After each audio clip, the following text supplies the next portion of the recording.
The night Julian betrayed me wasn't dramatic.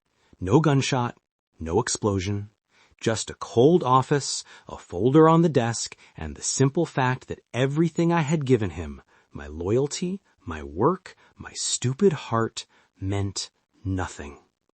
I remember standing there like an idiot, holding the papers that framed me for his crimes.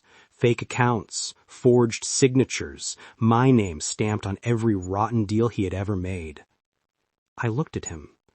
Julian, what is this? Julian didn't even glance up. He clicked through emails like I wasn't worth a second of his time. It's your exit. Don't act shocked. You've always been convenient. Nothing more. Convenient. That word hit harder than the betrayal itself. I had given him years, covered for him, traveled with him, sat beside him in every damn meeting. I'd been his shadow, his confidant, his something. I never got a label because Julian didn't give labels to people he used. He only gave commands. Security dragged me out of the building like trash. Reporters swarmed. Cameras flashed. My reputation collapsed in a single evening. The trial wasn't long. After all, the evidence was perfect. Too perfect. And then came the end. A metal cage disguised as a prison van, a highway slick with rain, and a crash that felt like my bones were turning into dust. Everything went black. But I didn't stay gone. I woke up with a sharp inhale, like I'd been underwater. For a few seconds I just stared at the ceiling, blinking hard. The ceiling was wrong. Too clean. Too familiar. I pushed myself up, heart racing. The mattress under me was soft, the sheets expensive. A faint cologne hung in the air. Julian's brand. No, I whispered. I swung my legs over the side, grabbed my phone off the nightstand, and stared at the date on the lock screen. A full year before the betrayal. And not only that, this was the year I was already working as Julian's right hand, traveling with him, managing his schedule, cleaning the blood he left behind. I stared at my reflection in the mirror. Same face, same body, same scar under my lip from a stupid childhood fall. I was alive, I was back, and I wasn't the same idiot who had trusted Julian. I didn't cry. I didn't panic. I just breathed in and out slowly, letting the anger settle into something sharp and useful. All right, I said to myself, round 2.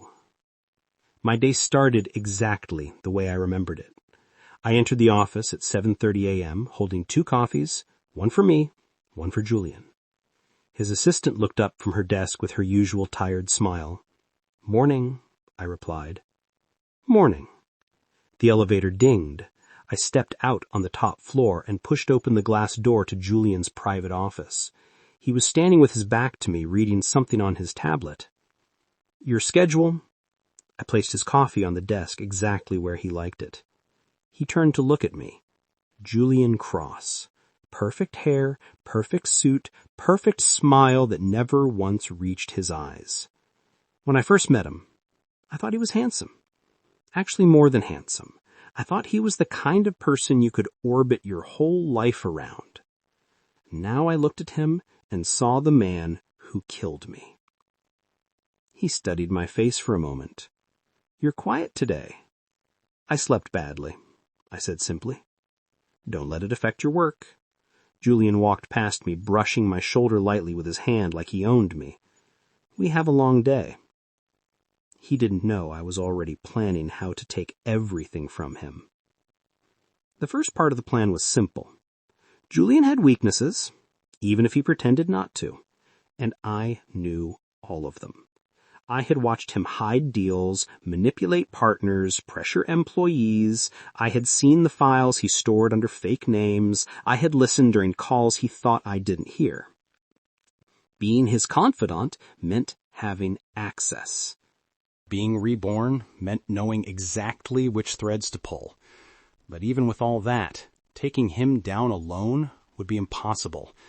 Julian had lawyers, politicians, investors, and people far darker than that.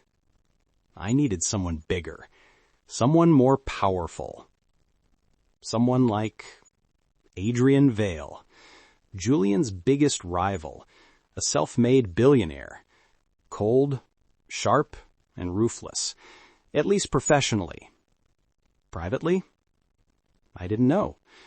In my first life, I'd met him only once.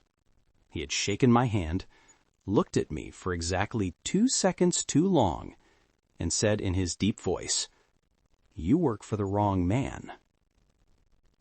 He wasn't wrong, and now that I had a second chance, I wasn't gonna waste it. I made my first move during a strategy meeting. Julian was speaking, confident as ever, explaining an acquisition that I knew, because I'd lived through it, would collapse in 6 months. I waited until the right moment and raised my hand. "Actually, sir, I have updated data on that." Julian paused. The entire room went silent. I never interrupted him. Ever. "Go on," he said slowly. I kept my tone casual. "I cross-checked the numbers. The company's debt is bigger than they disclosed. If we invest now, we'll lose millions earlier than projected." Julian stared at me with thin annoyance. "Show me." I clicked the remote and displayed the files. I had recreated them exactly how the future analysts would eventually present the collapse. The room began whispering. Executives frowned. Papers rustled. Julian's jaw tightened. "Why didn't anyone catch this?" he snapped. I knew the answer, because Julian had wanted the deal for personal reasons, and everyone else was too scared to challenge him. Except me, this time. When the meeting ended, he grabbed my wrist. Hard. "What was that?" he asked, his voice low. I said, "Saving you money," pulling my hand back calmly. "That's my job." He studied me with narrowed eyes. Suspicious, but not enough to actually question me. Not yet. Good. Let him watch me. Let him think I was still his loyal little shadow. The more he trusted me, the deeper my knife could go. That night, I sent an email from a private account. It was short and simple. To Adrian Vale. Subject: Information. I have something you'll want. Meet me tomorrow. Same cafe where you had your first meeting with Cross Industries 5 years ago. 10 a.m. Come alone. I hovered over the send button for 1 second. Then I clicked. If this went wrong, Julian would crush me. But I had already died once. I wasn't afraid of round 2. The next morning, the cafe was warm and quiet. I sat in the corner booth, hood pulled low. My heart beat fast, but not from fear, from adrenaline, from satisfaction, from knowing I was finally doing something right. At exactly 10 a.m., the door opened. Adrian Vale stepped inside like he owned the whole building. Tall, broad shoulders, dark hair, a suit that looked too expensive to actually sit in. His eyes scanned the room until they landed on me. He walked over slowly. "You." "Me," I said. Adrian sat across from me. "I assume this is about Cross." "It is." He leaned back in his chair. "You're still working for him. Why come to me now?" "Because I died. Because Julian betrayed me. Because I refused to let it happen again." I didn't say any of that out loud. Instead, I said, "I want him to fall." Adrian raised an eyebrow. "And you think I'll help you?" "You will," I said, "because I know everything he's going to do this year. Every deal, every leak, every mistake, every crime he thinks he can cover." Adrian's eyes sharpened. "How?" "Let's just say I have information. That's all you need to know." For a moment, he said nothing. Then he smiled a little. Not a friendly smile, more like he was entertained. "You look different from the last time I saw you," he said. "Different how?"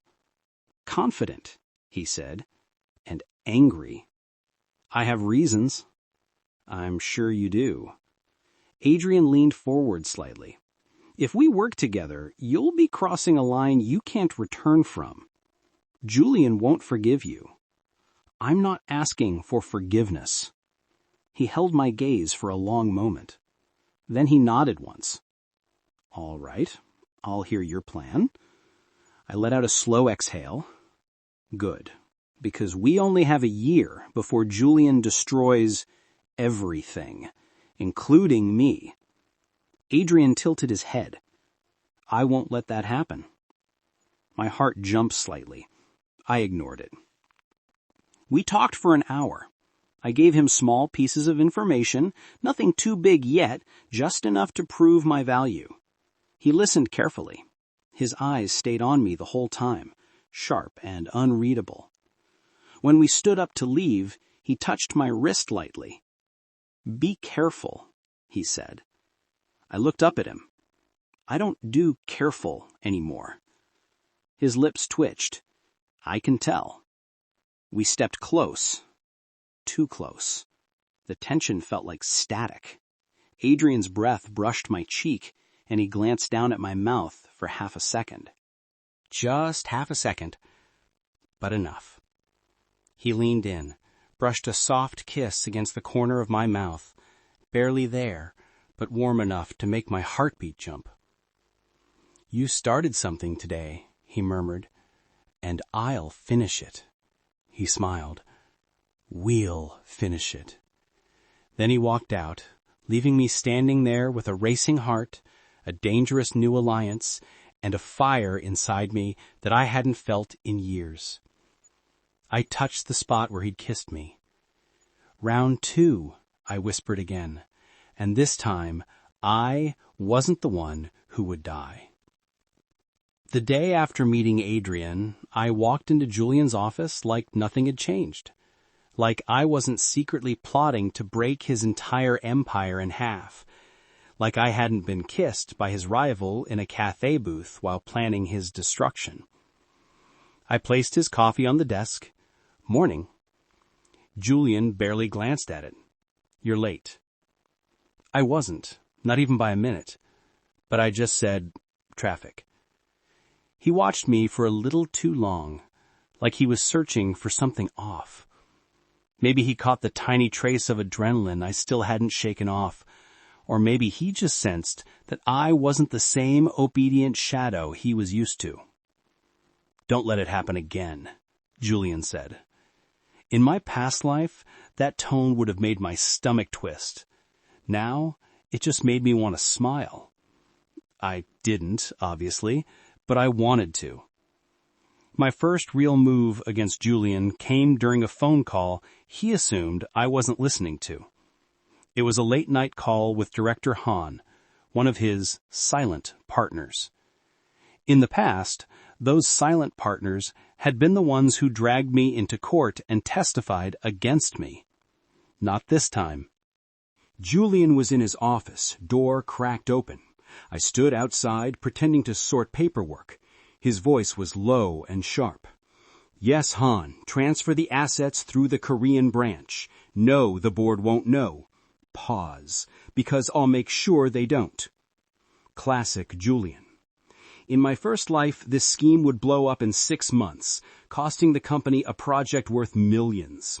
Julian would use it as a scapegoat for other losses. Guess who would take the blame? Me. Not again. I recorded small parts of his call, nothing that would expose me, but enough to string a trail together later. It felt good. Petty, but good. When the call ended, I pushed the office door fully open. Julian looked up. "Oh, you're still here." "Just finishing reports," I said. His expression softened a little. He even smiled. "You're dependable. That's why you're useful." Useful. He really couldn't help himself. "Go home. he added. "You look tired." "I will soon," I said. But I didn't go home. I went straight to Adrian. Adrian's penthouse was on the 40th floor of Vale Tower. I didn't know the key code, but I didn't need it. He opened the door within seconds of me knocking. "You're early. You're awake." He smirked, touché. His place was clean, modern, expensive enough to make my old salary cry. I walked inside and Adrian closed the door behind me. "What do you have for me?" he asked. "Something small," I said. "Julian's moving assets offshore again. The same scheme he used before." Adrian raised an eyebrow. "Before?" Crap. I almost slipped, but I kept my tone casual. "Before he got caught. I heard rumors from former employees." Adrian accepted the answer without pushing. "Do you have proof?" "Not yet," I said, "but I can get it." Adrian walked closer. "You're playing a dangerous game. So are you." We stood close enough that the air between us felt warm. His chest almost touched mine. "You know," Adrian said, "I didn't expect you to come here tonight." I shrugged. "Couldn't sleep." "You came all this way just because you couldn't sleep?" His voice dipped a little, like he didn't quite believe me. "I came because I wanted to talk to you," I said. Adrian's eyes softened. "Good. I wanted to see you too." That simple. That honest. It made my stomach flip a little, and I hated that it did. "Sit," he said, motioning to the couch. "Tell me everything." We talked for an hour. I told him what I knew, carefully. He listened without interrupting, leaning forward, elbows on his knees, eyes on me the whole time. When we finished, he reached out and brushed a thumb under my eye. "You really are tired," he said. "Long day." He didn't move his hand away. Instead, his fingers slid slowly down my cheek. I leaned into the touch before I could stop myself. Adrian had this way of touching me like he meant it, not like Julian, whose touches were always calculated, reward or punishment, nothing in between. "I worry about you," Adrian said softly. "You don't have to," I whispered. "But I do." He leaned in slowly. I met him halfway. The kiss was soft, warm, and slow. Not rushed like the first one. Not teasing. Just real. His hand moved to the back of my neck, pulling me closer. I didn't fight it. I didn't want to. When we finally pulled apart, he rested his forehead against mine. "You should stay here tonight," he murmured. I swallowed, and if Julian calls, let him call. I let out a small breath that sounded almost like a laugh. "You're reckless. You bring it out in me." His thumb brushed over my lower lip. "Stay."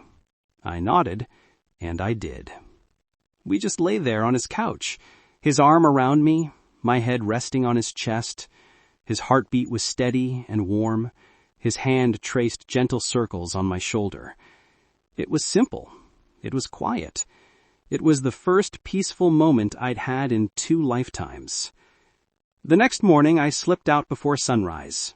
Adrian walked me to the door. "Text me if anything happens," he said. "I will. And if nothing happens, then I'll text you anyway." He smiled. A real one this time. Not the sharp business version. Good. Before I could leave, he pulled me in by the waist and kissed me again. Not a gentle kiss. A slow, deep one that made my knees almost buckle. His grip tightened just a little, like he didn't want to let go. "Take care of yourself today," he murmured against my lips. "You too." I stepped into the hallway, heart still racing. Adrian called after me, "Don't let Julian consume your day." I turned back. "I won't let him consume my life." "Good," Adrian said, voice lower, "because I want more of it." I didn't trust myself to answer that, so I just left. Julian noticed. Of course he noticed. When I walked into his office later that morning, his eyes snapped to me instantly. He studied me with unsettling detail, my slightly messy hair, the faint red mark on the side of my neck, damn Adrian's stubble, The fact that I looked more rested than usual. "Where were you last night?" Julian asked. "I went home," I said. "You didn't answer your phone." "It was on silent." He leaned back in his chair. "You look different." "Different how?" I asked. "Like you have secrets." I forced a confused expression. "I'm just tired." Julian stood and walked toward me. Instinctively, my body tensed. Old habits, old fears. He reached out and lifted my chin lightly with his gloved hand. Normally, I would have frozen. This time, I stepped back. Julian blinked. "Something wrong?" he asked. "No," I said simply. "Just not in the mood for whatever this is." His eyes narrowed. "You're being bold today." "I'm being honest." A moment of silence. Then Julian smiled. It wasn't nice. It was sharp. "I like bold," he said. I hated that smile. I hated that he thought he still had any power over me. "Is there anything you need, sir?" I asked flatly. His smile faded. He knew the tone. That tone meant I wasn't playing. "We have a meeting with the board. Don't embarrass me." You don't need my help to embarrass yourself, I thought. But out loud I said, "Understood." During the board meeting, I made my second move. I accidentally forwarded incomplete financial documents to one of Julian's least loyal board members. In my past life, this guy eventually betrayed Julian anyway. I just encouraged the timeline. The man frowned as he skimmed the papers. "Julian, these numbers don't add up." Julian shot me a sharp look. I stared back, expression blank. He cleared his throat. "There must be a formatting error." The board member didn't look convinced. "Or a cover-up." The room tensed. I pretended to shuffle papers while hiding a smile. Julian would survive this meeting, barely, but this was only step 2, and step 3 was already forming in my head. When the meeting ended, Julian stormed into his office. "What the hell was that?" "I sent the wrong file," I said calmly. "It happens." "It doesn't happen to you." "Well," I said, "maybe I'm human." Julian stared at me like he was trying to read my mind. "Are you angry with me?" "Yes," I wanted to say. "You killed me," I wanted to say. "You stole my life," I wanted to say. "You made me trust you," I wanted to say. Instead, I said, "Just tired." He stepped closer again. "If something is wrong, you can tell me." I almost laughed, out loud. You'd be the last person I'd tell, I thought. But I simply replied, "Everything is fine." Julian's hand brushed my sleeve. "I would hate to lose you." I already did, I thought. And for the first time, Julian didn't look sure of himself. That night, I met Adrian again. He pulled me into his arms the moment I entered his penthouse. "You're tense," he murmured. "Long day." "Julian?" "Always Julian." Adrian kissed my forehead, then my cheek, then finally my lips. His kisses were warm and grounding, nothing like Julian's cold touches. "Tell me what happened," Adrian whispered. I told him everything, every detail, every expression Julian made, every slip in the meeting. Adrian listened with a dark, calm intensity. "Good. You're shaking his foundation." "It's not enough." "That's why we do it slowly," Adrian said, brushing his thumb across my knuckles. "Slow is precise. Slow hurts more." I let out a breath. "Julian is getting suspicious. Then stay close to me." "Are you saying that as an ally?" I asked. "Or something else?" Adrian leaned in, whispering against my neck. "Both." A shiver went down my spine. He kissed me again. Slow, deep, warm, and I kissed him back without thinking. When we broke apart, he held me by the hips, forehead touching mine. "You're doing well," Adrian said, "but don't let him get inside your head again." "I won't." He pulled me into a hug, tight, steady, grounding. My body softened instantly against his. "You're safe with me," he murmured. "I know." And I did. For the first time since my rebirth, I felt safe. The next week was chaos. Julian's deals started falling apart. Just slightly, just enough to irritate him. Adrian and I worked together quietly. I pushed from inside, Adrian pushed from outside. It was perfect. But Julian wasn't stupid. He began watching me closer, calling me into his office for pointless reasons, asking where I was going, who I was meeting, why I was smiling at my phone. He wasn't used to not owning his favorite toy. One morning, he cornered me in the elevator. "Who are you texting?" Julian asked sharply. "A friend." "What friend?" "Personal friend." He stepped closer. "Since when do you hide things from me?" "Since always," I wanted to say. But what I said was, "I don't owe you my personal life." Julian froze. He wasn't used to being told no. His voice dropped to a quiet, dangerous tone. "I don't like this version of you." I smiled lightly. "Then you're really going to hate the next version." The doors opened, and I walked out before he could reply. Behind me, Julian whispered, "What's happening to you?" "Everything, Julian. Everything you're not ready for." That evening, I met Adrian in his car outside my apartment. I slipped into the passenger seat, and he leaned across the console to kiss me immediately, like he'd been waiting all day. I kissed him back, hands in his hair, lips warm and familiar. When we broke apart, he smirked. "I missed you." "You saw me yesterday." "Not enough." I laughed quietly. Julian is getting worse. He's watching me too closely. "Then we change tactics," Adrian said. "We go bigger." "Bigger how?" Adrian held my jaw gently and looked into my eyes. "You're ready?" he asked. I took his hand. "Yeah, let's burn him down."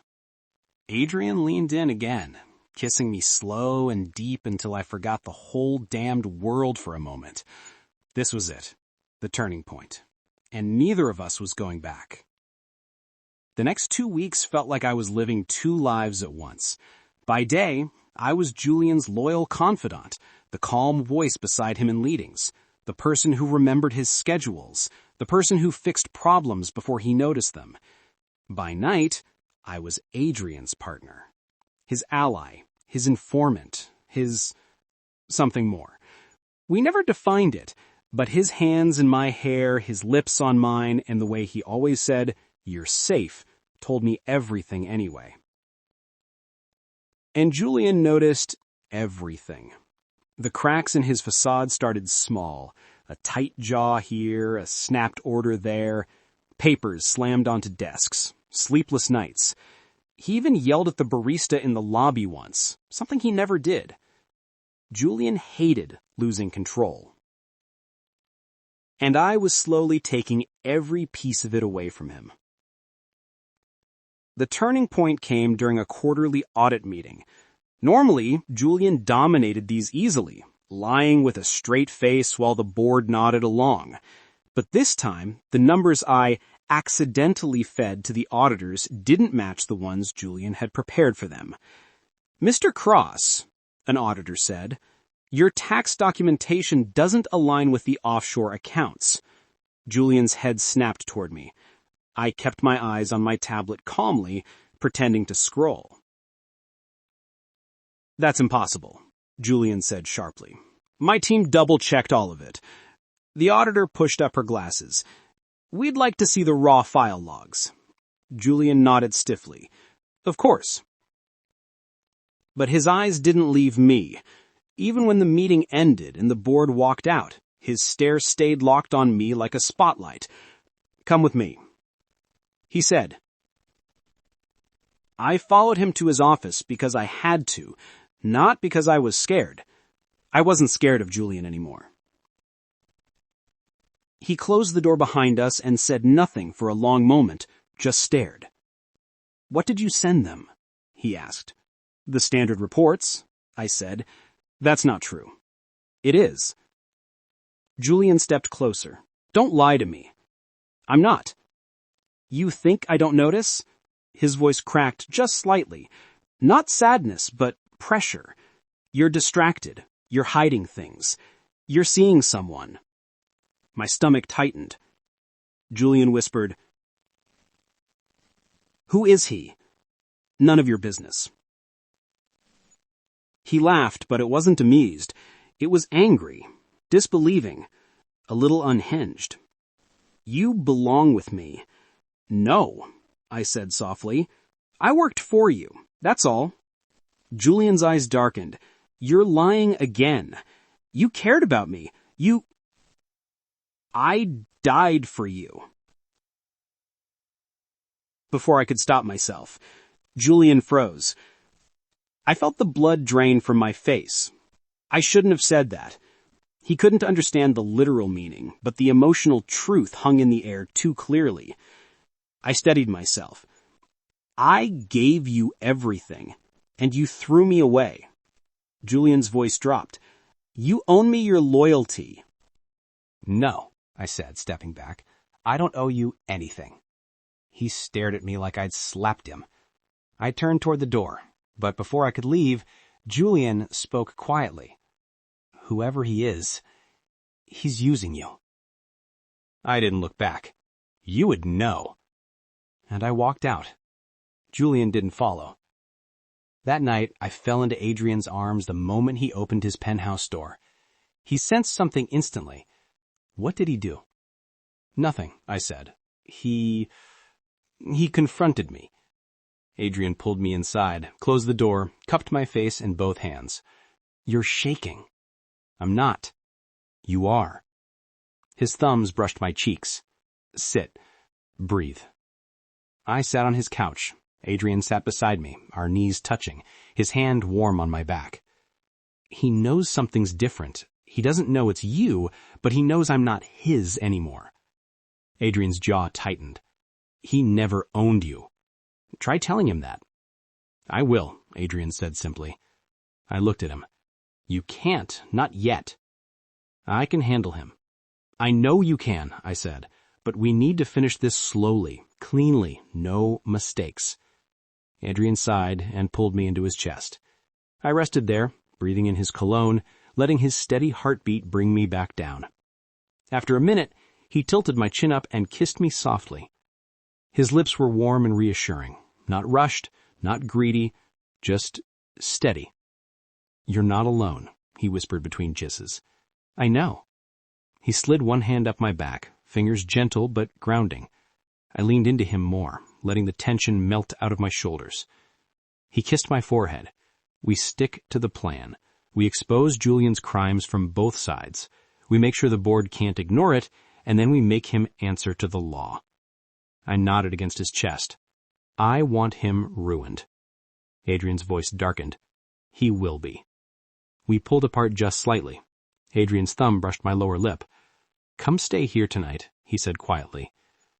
"Yeah, okay." He smiled softly. "Good."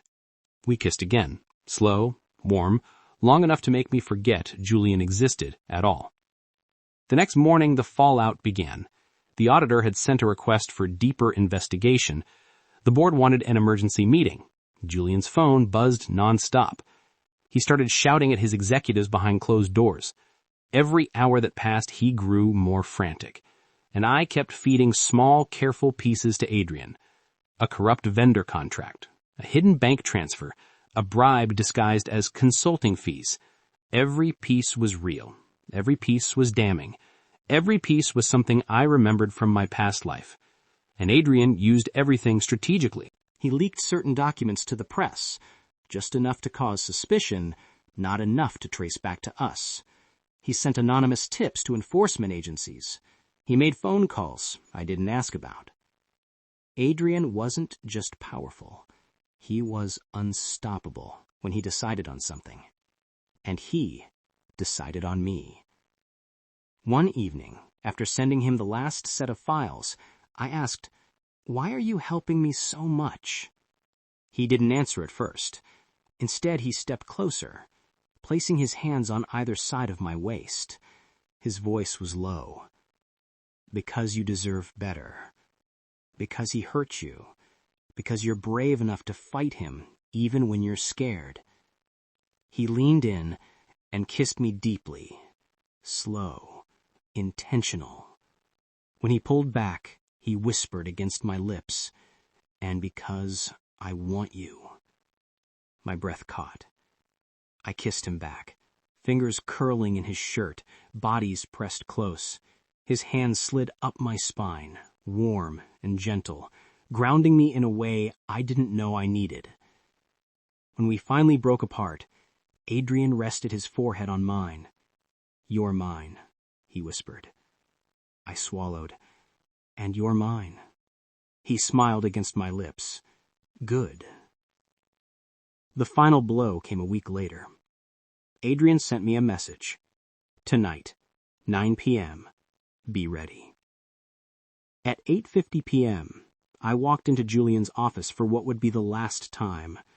He sat at his desk surrounded by scattered papers, his hair messy, his eyes red-shot.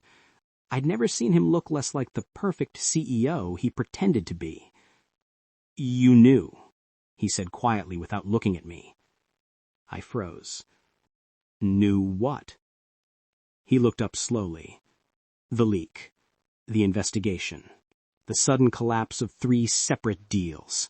Someone is sabotaging me, and you—" His voice cracked. "You're part of it." I didn't answer.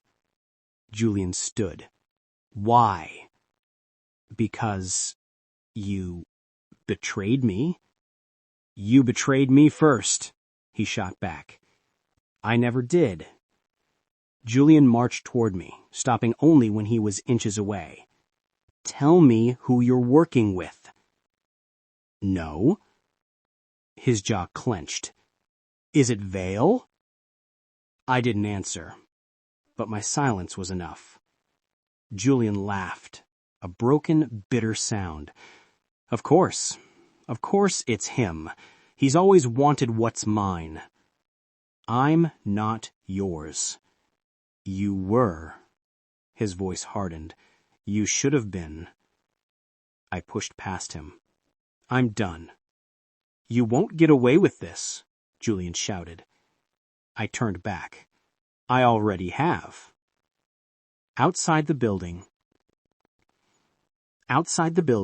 Adrian's car pulled up smoothly. The door opened. Adrian stepped out. Sharp suit, steady expression, eyes locked on me. Julian burst through the glass doors behind me. "There you are." He stormed toward me, but Adrian stepped between us, instantly. Julian froze.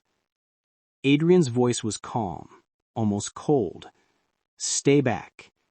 "You," Julian spat. "You poisoned him against me." Adrian didn't even look angry, just irritated. "He chose to leave you. I'm simply helping him finish what you started." Julian looked at me. "Is that true?" "Yes," I said quietly. "You don't get to own me anymore." Julian looked crushed, genuinely crushed. It didn't matter. Not anymore. Sirens echoed down the street. Julian's eyes widened. "What did you do?" "Nothing," I said. "You did this to yourself." Police cars screeched to a stop. Officers stepped out. "Julian Cross," one called. "You're under arrest for multiple counts of fraud, market manipulation, and bribery."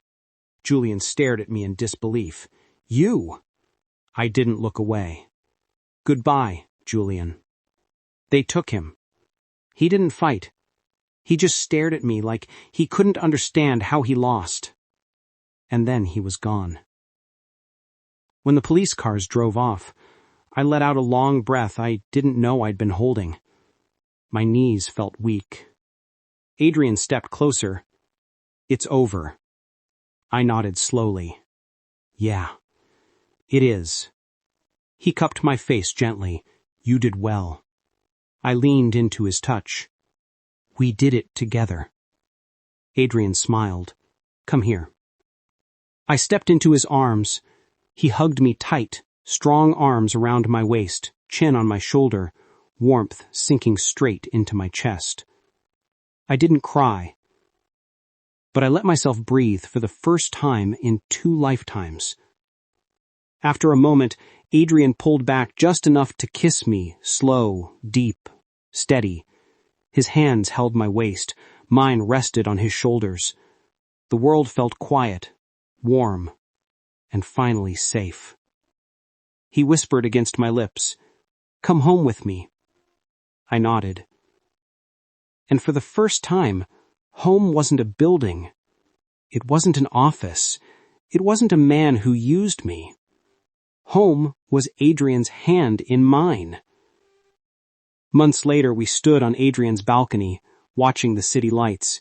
His arm was around my shoulders, my head resting against him. "I still can't believe it's over," I said. He kissed my head. "It's not just over. You won." "We won," I corrected.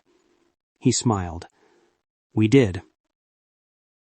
I looked up at him. "Where do we go from here?" Adrian turned me toward him, hands on my waist, eyes soft. "Wherever you want, as long as you're with me." My heart fluttered. I leaned up and kissed him, slow, warm, grateful. When we pulled apart, I whispered against my lips, "This time, I get to choose my life." "And you chose me?" Adrian asked softly. I smiled. "Yeah, I choose you." He kissed me again, and this time, there was no fear, no secrets, no chains. If you enjoyed the story, please comment, like, and subscribe so you'll get notified when part 2 comes out.